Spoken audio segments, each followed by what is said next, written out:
So I've been asked numerous times if I can give a bit of demonstration on the spindle about how I transition with different cutters when I'm doing a bit more complex mouldings and I have to use multiple cutters. So today I've got to run a bit of collection mould and I'm going to have 4 different processes for it, so I thought I'd show you as I go. This is what I'm making. Okay, so what I've done first is I've set up to do this part here. Sorry, it's not focusing for me. I've set up to do this part here, so I'm going to run it that way. So that's going to be my first bite.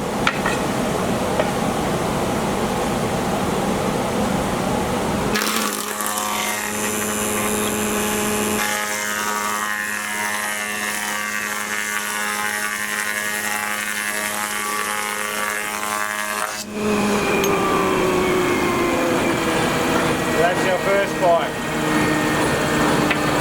So I'm using this piece as my template, so I'm going to run this rounded section here now. So I'm using this as my template to set my cutters.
Not quite deep enough.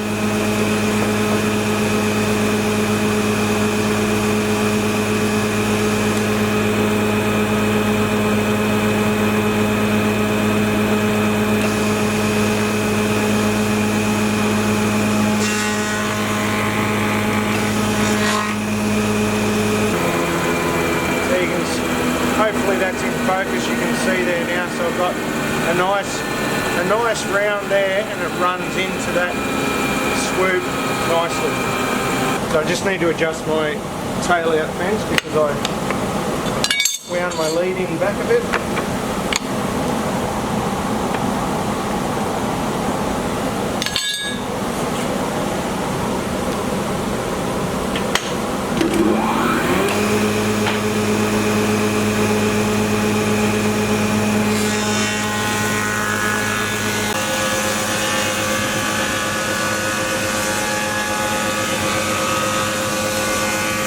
So now I'm just going to knock off the 45 on the edge there.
Right, so it's starting to take shape now, as you can see there, so I just need to now knock off that there with the rabbiting head to create a quirk, and then I've got to run a rabbit in the back of the mould there, because as I said, it's a collection mould and it needs to sit over the shoulder of the door.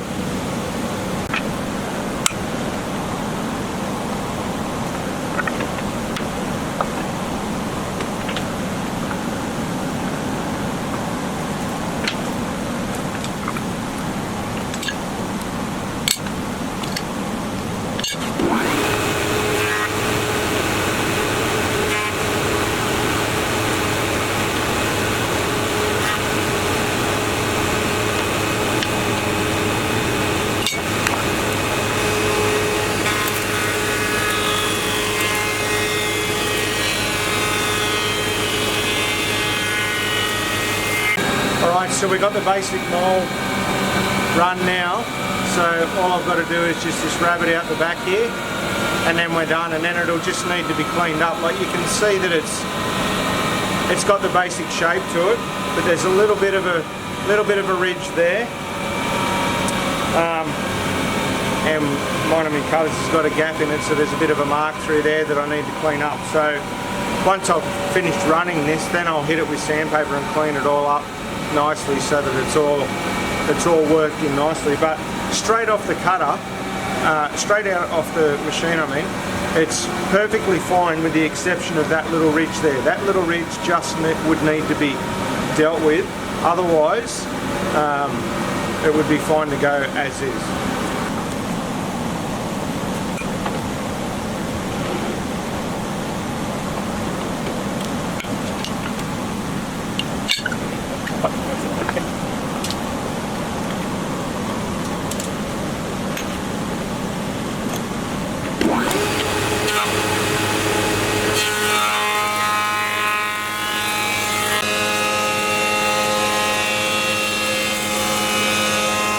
So most of the mouldings that I run in a very similar fashion to that. Like I do have a lot of heads, but I do so much custom stuff, and I have so many, like literally hundreds and possibly thousands of different mouldings that I have to produce.